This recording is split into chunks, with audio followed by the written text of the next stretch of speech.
Good evening, Dave Allen. Hello, Ingram. How are you? I'm fine. Thank you so much for talking to Bayloric TV. No, it's a pleasure. So I saw that you were out in Poland. Or are you still out in Poland? Yeah, I'm still in. I'm in Warsaw. So I'm how in did War- that come about? I'm not entirely sure how it came about. I got a week's notice for it, and before I knew it, I was on a plane to Warsaw, and I'm here now. I've been sparring with Arthur Spilka for the last week and a half in preparation for his fight with Thomas Adamek. So how are you finding sparring with Spilka? He's good. He's very sharp. Very sharp. A little bit of power as well, and he's a southpaw. That's something I've sparred southpaws, but never one of this quality. Right, and what quality do you think he brings to the table when you're sparring with him? He's very sharp. Very sharp. He's in great physical condition.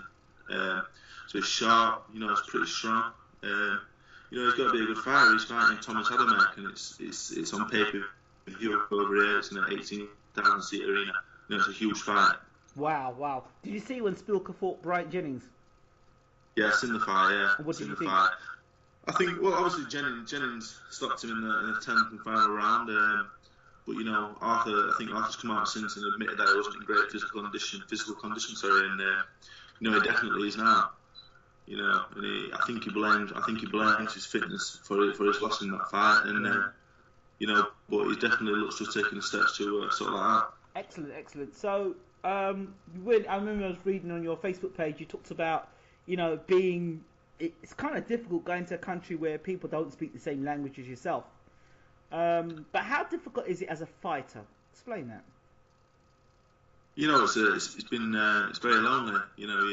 You've flown over. I flew to Frankfurt. Okay, you've flown over. What, you get flown over first class, second class, Ryan class? What sort of class? Just economy class. You get your flight out to Germany. I had a few hours waiting in Germany, and then I flew to Warsaw, picked up in Warsaw. I was took to the hotel, put in the hotel, and I've just been given times that I'm going to be collecting, and that's all I've been given really. So it's been the first week I was the only sparring partner here. It was very lonely, and I just spent my time in the room watching Arturo Gatti fights. So I mean, because your fight fans, they probably get this idea. Your sparring partner, you're out going shopping, and you're chilling with the guys, and you're doing this and you're doing that. It's not always like that, is it? No, definitely not. But I've been in the hotel, and the hotel owner and other people have come over to me and shook my hand. They think I'm a British superstar, but I'm not going to tell them different. I'm not going to tell them no different. So you do get preferential treatment, over here, because Arthur Spilka's a big name. So when they ask why you're here and you tell them the reason, because Arthur seems to be such a big name in Poland, that you seem to have a level of respect for you. That you're over here and you're preparing someone of that level to get ready for a huge fight here. Okay, so have you met anybody else in Poland? Have you bump into Galota by any chance? Nah, one of my favourite fighters at the same gym, Georges Proxer, who fought Golovkin. Yes. What happened to him? He's training. He's in great shape. I've seen a spar the other day, and I've not seen a fighter of that quality. It really is something a sight to see. He came over and he boxed Kerry Hope twice. Yes. He fought a few English fighters, and I watched him. And he's a great fighter. It shows the level of Golovkin. To put a fight like that away pretty easily. So what's going to happen with that? Do you know what his plan is now? I'm not sure. He does speak the best English out of the bunch, and he does seem a really nice fellow. But I've not really got into them details with him. Okay. So what's your plan now? I've got 4 more days out here. Sparring again tomorrow. Training, sparring, then training, and then flying back home Saturday. Okay. The American you told me that got flown in. Yeah, Naji Aguilera. Yes. He's boxed St. Peter, boxed Adamek, Areola. He's got a first round KO win over Oleg Maskev. So he's a good fighter. He's out there for 3 weeks, and we went into Warsaw Town Centre today. It's been great because he speaks English, and I think this week will be a little bit better than the first. So what's his ambitions like as a fighter? Is he finishing now, or is he just a sparring partner, or is he really looking to get back on the world scene? He's only 28 years old. Okay. I checked him out. He's only 28 years old. I've not seen him spar yet. He's been in the ring and he's gone 10 rounds with Adamek. He's fought such guys as Sam Peter and the rest, so he must be a really good fighter. Are you going to get to spar with him yourself and move around with him as well, or is that not the plan? No. I think we're just sparring in Spilka. Okay. So obviously you heard about the passing of Hughie Fury. Yeah. Sad news, really, isn't it? Yeah, very sad. I hope Peter and Hughie and the rest of the family. I hope they're all right, and I wish them the best. In the next few weeks and months. Absolutely. The family's been going through a lot recently, and this is just, They really are a great bunch of people. They are, indeed. Collectively as a whole, the time that I spent with the family, that was a great, some of the greatest months of my life. I really enjoyed it. And feel really welcome in one of the family. So it's really sad, and I really feel for him right now. Absolutely. Anthony Joshua, the weekend. Yeah, I sparred with him the week before the fight. And how was it? Has he improved? Oh, he's improved. Yeah, he's improved. He's starting to look the real deal now. He's starting to look he starts a little bit scary. He's putting his punches together. He's putting them together with serious intent. I think offensively, he's, he is what people are saying he is. But I think defensively, he needs to work on a few things. Right. I think talk of Fury Cesaro fights. I think that's too far. I think so too. I don't want to see him push. I wouldn't like to see him push that far, because he can be. I do believe he can be heavyweight champion of the world. So yeah, I believe that too. But it's just how you. The heavyweight championship of the world is almost like there's a puzzle. It's a puzzle, and it is a puzzle, like a Rubik's cube. There is a way to get to the heavyweight championship of the world and win it, but it's picking the right fight at the right time. I think if you listen to some of these people, if some people on Twitter were boxing managers and promoters and matchmakers, Anthony Joshua would be retiring in 4 fights. It's true. It's absolutely true. They want to throw him in. They're just saying, oh well, he can fight Fury, then Klitschko, and then he can have a rematch with Klitschko. It's crazy. He needs rounds. He's only gone 3 rounds as a professional fighter. As soon as he starts going 6 and 7 with the real big boys, then we can crown him as the next big thing. That's it. There are question marks. What's he like? Does he take a good punch very well? What's it like when somebody's hitting him back? The other question is, he's a big guy, and the way he's very muscularly built, is lactic acid going to be a problem in the later rounds for someone like Joshua? Come round 6, 7, 8, 9, 10, what happens? Is his body able to handle that in a tough fight? We don't know that. Yeah. We don't know. Those are questions we don't know. And I guess we may not even know in sparring, because sparring isn't a real fight. Yeah, absolutely. And in a real fight we don't know. So it's premature for us to be going on about, oh yeah, he's ready for Fury and he's ready. And these are guys who've been in wars, who've been in fights. Fury and Cesaro. David Hayes been in fights. So you just ask you this question, I don't think Michael Sprott really is what someone like Joshua needs. I would like to see Joshua. There's a couple of guys I'd like to see Joshua fight. Kevin Johnson would be a good fight. Yeah. Oliver McCall, as much as old as he is, if he was still around, I'd pull him out. Because, he's got a great chin, never been knocked out, and can throw a decent shot himself, as we know, as he knocked out Lennox Lewis. Says his durability. So there's 3 fighters already I'm looking at. He might be older. Michael Sprott, I don't see as a worthy opponent. I'm sorry. It's really hard, because the public are really pressuring Eddie and Anthony himself. They want to see him fight these guys now, but they want to see him fight. I see people they're mentioning Thomas Adamek and Povetkin and Shagayev and saying, he beat Frezequendo, and you gotta, these are real world class grizzled veterans. These, you're not gonna blow these guys away in 2 or 3 rounds. What about Shagayev? You think Shagayev Joshua could happen? No. I'm not saying, Joshua could go in there and blow him away in a round or 2, but what happens if he doesn't? What happens if he beats Shagayev? Where do you go from Shagayev? You beat Shagayev, you're there ready for Klitschko. But isn't that the same thing with Eubank Jr. and Saunders? Yeah, I believe it's very similar. Yeah, and I believe if Eubank beats Saunders, he's not ready for Quillen, Eubank. I think Saunders wins the fight, and I think Saunders will be ready then to beat Kobarov or Lee. But I think the winner of that will be Kobarov. So I believe Saunders will beat Eubank and Kobarov. You believe so?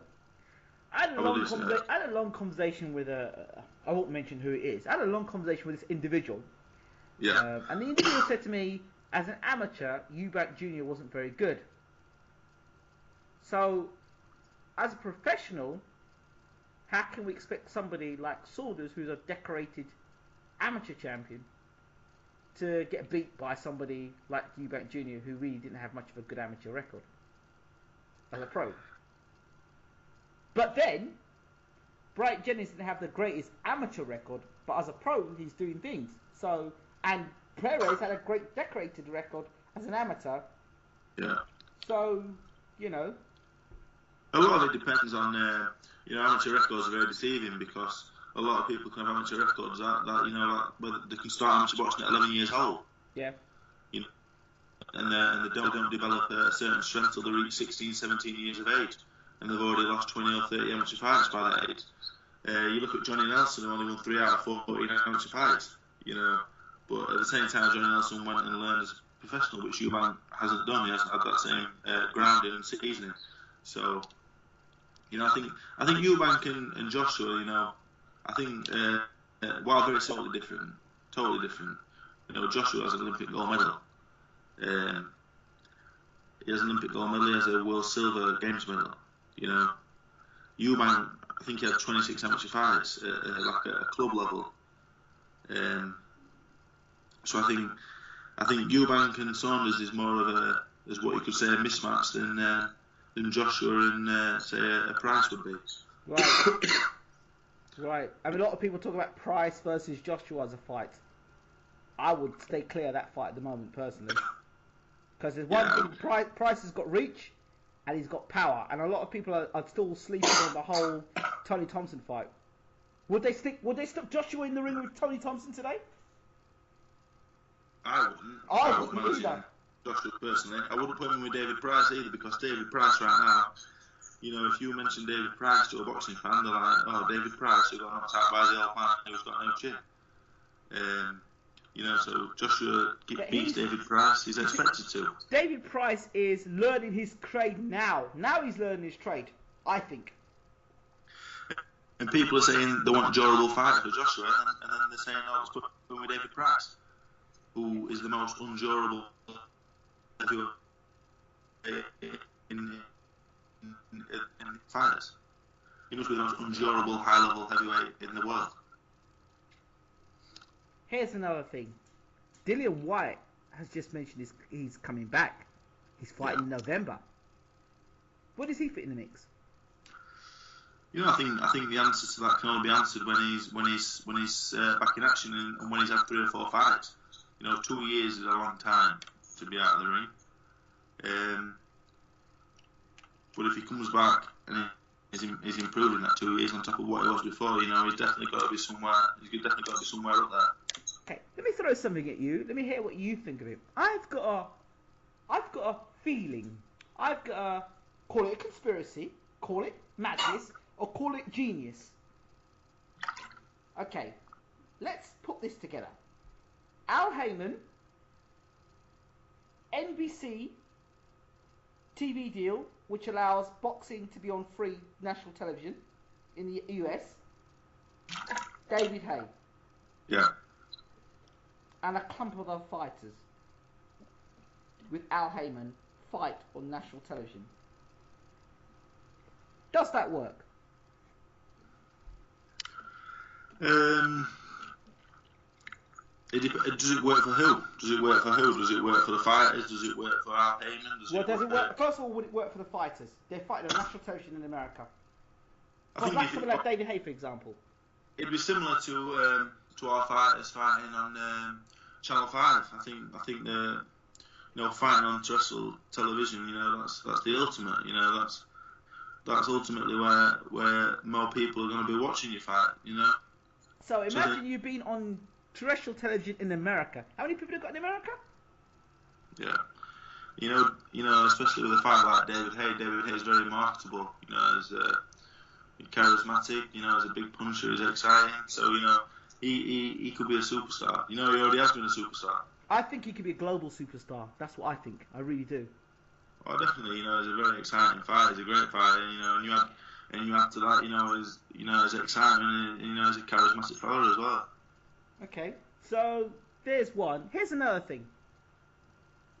Floyd Mayweather. I did a video recently about Floyd Mayweather. I think I did it just before the Maidana poll came out, and it was a lot of people saying Mayweather was going to fight Khan, and then he did that poll.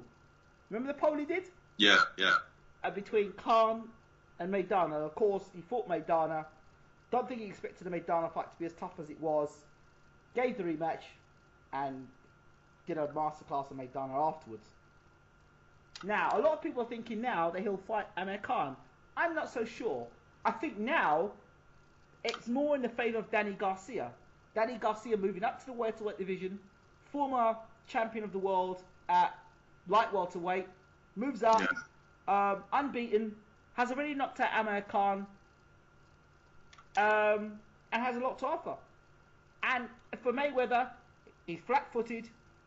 His output isn't going to be that great, and his best punch is the left hook. Yeah, he's he's Mexican for a start. He's unbeaten. He has wins over Amir Khan, Matisse. Yep. So on paper, apart from the fact that he's a light welterweight, yep. On paper it's a good name, but I think when you look at it in the cold light of day, and I think it's not a very good fight. I think it's a Mayweather 119-109 type scorecard kind of fight. It is, isn't it? That's basically how I look at that fight. But there's always the question that if Danny Garcia is to land that big left hook. Well, I think Mayweather's fought up at light middleweight against Cotto and De La Hoya. Yep. And they're bigger punches than Danny Garcia. He's fought bigger punches than Danny Garcia than a light welterweight moving up. So, and I think the chances of him landing that perfect left hook, I think that's slim to none. And Slim just left town. Yeah, exactly. He's Mayweather. He will retire undefeated. I have no doubt in that. And that's not because of his greatness at 37 years of age. That's because that's because he knows he's gonna retire undefeated. Okay. And if you were a betting man, would you bet that Pacquiao Mayweather happened? 2 fights. No, it won't happen now. No, it's not gonna happen. I would bet any money on that. It will not happen. Just will not happen. The time has gone now. Not gonna happen. The time has gone. I think the time's gone. What about if Manny Pacquiao destroys Algieri in 2 rounds and says, I want Mayweather. I want Mayweather. Who says that? If Pacquiao doesn't get rid of Algieri in 5 or 6 rounds, I'd be surprised. Algieri beat Provodnikov, but Provodnikov is just, he's what he is. Did you see the fight Provodnikov's going to have now? Castillo. Where did they dig him up from? Provodnikov's a serious fighter, but that's what he is as a fighter. He can't box. He cannot box. He's a very hard man now. A very hard man. He punches very hard, but the Algieri fight really showed him up, for what he was. How basic he was. When after he'd clubbed him nigh on to death in the first 2 rounds, and then he started getting a little bit tired, popping off his punches. Algieri started boxing, it was lost. So I think that really showed Provodnikov, really showed him up for what he is.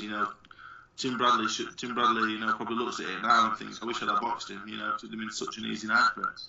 Tim Bradley fights the guy Diego Chavez, the guy that Brandos Rios beat, and of course Keith Thurman was the first man to stop him. Yes. I think Chavez is underrated. I think he's a decent fighter. When he fought Thurman, he gave him a lot of difficulties. Yes. In the Rios fight, though, wasn't a fight that I really enjoyed watching. Okay. I think Tim Bradley will win that fight really easily. I think that'll be another shutout win if Tim Bradley chooses to. Tim Bradley's a really top fighter. I think he's up there with best in the world. Where do you put Keith Thurman then? It's difficult to say. He's got the wins over Soto Caras. That's a solid win. You have to be world class to beat Soto Caras. Because if you aren't world class, you won't beat him. So he's reached that level now. He's a world class fighter. And he needs to fight. He needs to fight a Kell Brook. I think he needs to fight a Kell Brook or maybe even a Provodnikov. I think a Provodnikov fight, if he more at 147, I think that'd be a great fight. And I think Thurman, being the bigger man, he can box a little bit as well. I could see him putting Provodnikov away. Wow, that'd be good. So, and of course, Amir Khan, where does he get in the mix? I don't know. Amir Khan just seems to just hang around. He's just always there. He's always mentioned. I don't think the Mayweather fight will happen for him. I don't think that'll happen. Me personally, being an English fighter, English fan, I'd like to see him fight Kell Brook. That's the fight I'd like to see. Of course, everyone wants to see that. And I think that's the fight he should say. He's not earned a Mayweather fight. Fight Kell Brook. The winner of Khan and Kell Brook fight Mayweather. Maybe something like that. Okay, sounds interesting. Sounds very interesting. Andy Lee. Andy Lee won't beat Kobarov, I don't think. Andy Lee, he keeps getting big fights. He keeps getting big fights. But he doesn't seem to be winning any of them. But I think last seen Kobarov, it wasn't very impressive. Mm-hmm. One thing Andy Lee can do is push. But I think other than landing a big shot on Kobarov, I don't really give him much chance in winning that fight. Okay, Carl Frampton. Yeah, Carl Frampton is quality. Yeah. Versus Scott Quigg. Carl Frampton all day long, stoppage all day, different level altogether. I think. Frampton, Santa Cruz. Frampton again. I think Frampton's special. I think he's a really special fighter. I would like to see, maybe if Frampton has another fight and then maybe beats a Quigg or a Santa Cruz, then seeing fight Rigondeaux. I think another 2 fights, another 2 series fight. I think he'd be ready to fight Rigondeaux. I'm not saying he'd beat him, but it's a good fight. I think Frampton. I think he could beat Rigondeaux. What about Frampton Donaire? I think Donaire's fighting Saturday night. I think is he fighting Walters on? Yeah, I think so. Saturday night. I think Donaire's slipping now. I think he's slipping. I think he's on the downward curve. I think Frampton. I think anyone at his weight, he's going to give massive troubles to. Massive troubles. He's a master boxer who can punch really, really hard as well. Tough as nails. But what really impressed me in the Martinez fight is boxing. Great boxing, unbelievable boxing. Never put a foot wrong for 12 rounds. Not 1 foot wrong for 12 rounds. He's got a good boxing brain in him. Yeah, unbelievable. Here's another man who's got a great boxing brain in him, Bernard Hopkins. Oh, no, boy. Kovalev's gonna finish him. I put my money on. I put on Kovalev to really do him this one. I hate to say it. Kovalev, these Russians that are coming through now, Kovalev, Baturvia, Mekon Shrev or Igor Mekon Shrev, or he was fighting with training with Freddie Roach. These new breed of Russian fighters that are coming through, these Olympic Russian medalists. These are the real deal. These are serious hard men. That are really top quality fighters as well. these are the real deal. He will finish Hopkins for good. I think so too. I think Hopkins has been. People say to me, "Oh, Hopkins can do this. Hopkins can do that." Yeah, he can do it against guys who don't punch as hard as Kovalev. Yeah. Kovalev. I said to people about the Cleverly fight. I said this guy is going to get rid of Cleverly in a few rounds. This guy he's hits that hard, and it's okay to have a plan. Yeah. But when you get hit that hard, so I think it's going to be a tough fight, real tough fight for Hopkins.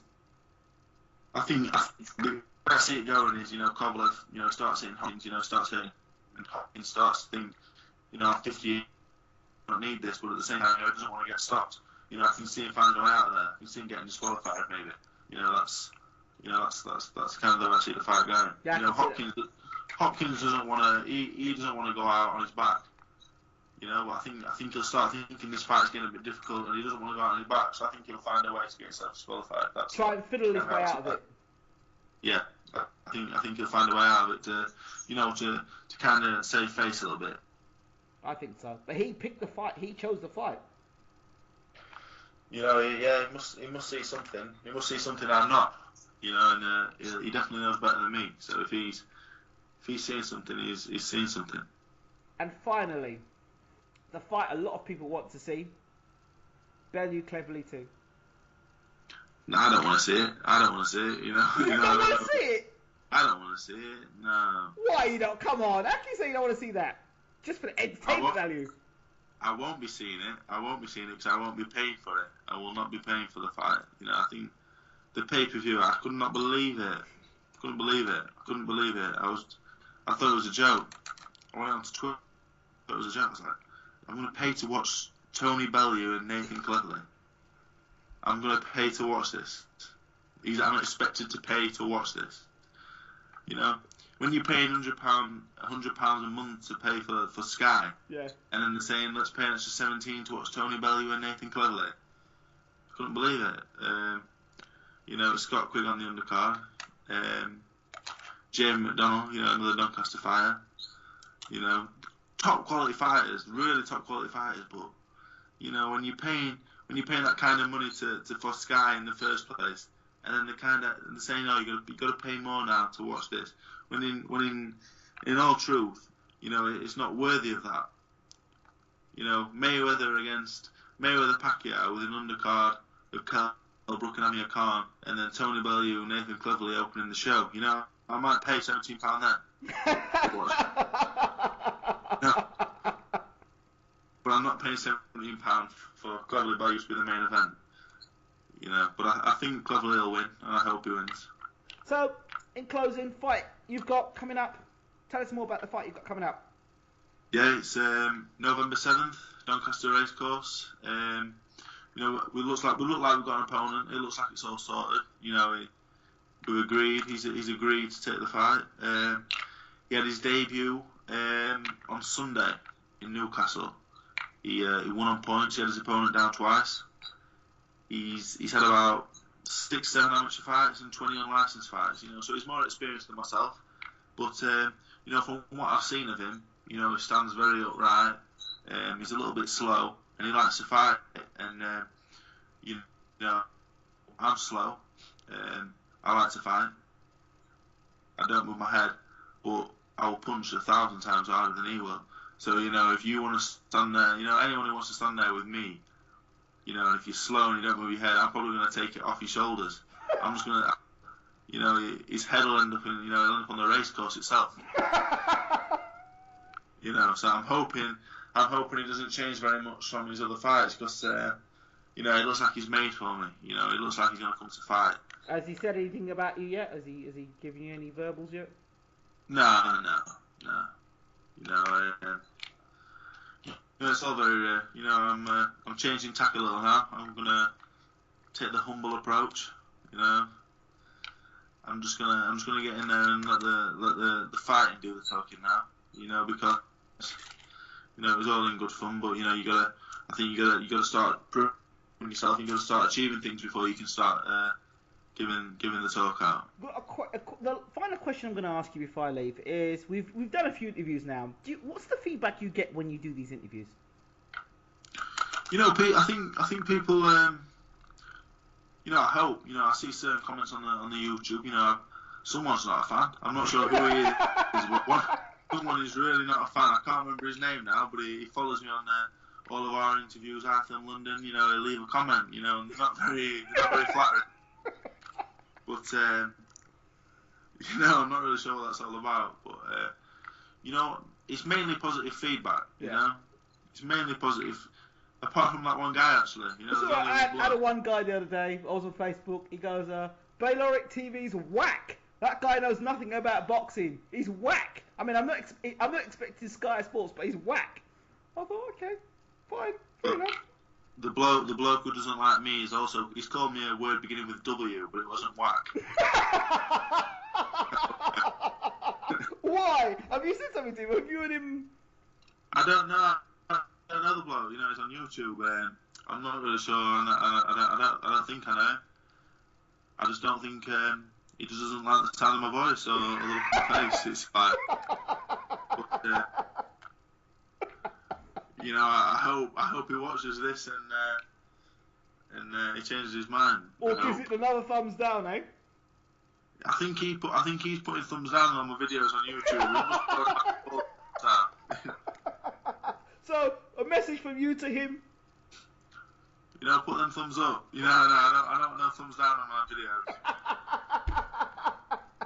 And a message to your fans, of course. You know, I just hope as many people can come to the race course on November the 7th. You know, from watching the who I'm going to fight, you know, it's going to be a good fight. You know, it's going to end up. And it'll end up in a knockout in my favour, you know, I'm a 1,000,000% sure of that. So if people want to get tickets to your fight, I never asked you, if people want to get tickets to your fight, how do they get tickets to your fight, Dave? Just contact me, Facebook, Twitter. Okay. You know, just get hold of me, you know, however you want to do, you know, like I say on Twitter, you know, I'm always very receptive, you know, I like to join in with the boxing conversations, you know, with all the other fans as well, so... You know, get in touch however you can. Get yourself in a couple of forums, Dave. You know, the old boxing forums. Get yourself in there. Yeah, I know. You know. First and foremost, I'm just a massive boxing fan. You know, the fighting's by the by. You know, that's once every 8 or 9 weeks. Right. You know, I'm a fan of boxing every day. You know, that's all I do. The first thing I do when I wake up in the morning, you know, I'm on BoxRec. You know, checking the results, I'm checking the schedule. You know, I'm checking the fighters. You know, I'm a massive fan of boxing. Dave Allen, the White Rhino, thank you once again for talking to Bayloric TV. Thank you very much. You know, I've enjoyed it. Take care.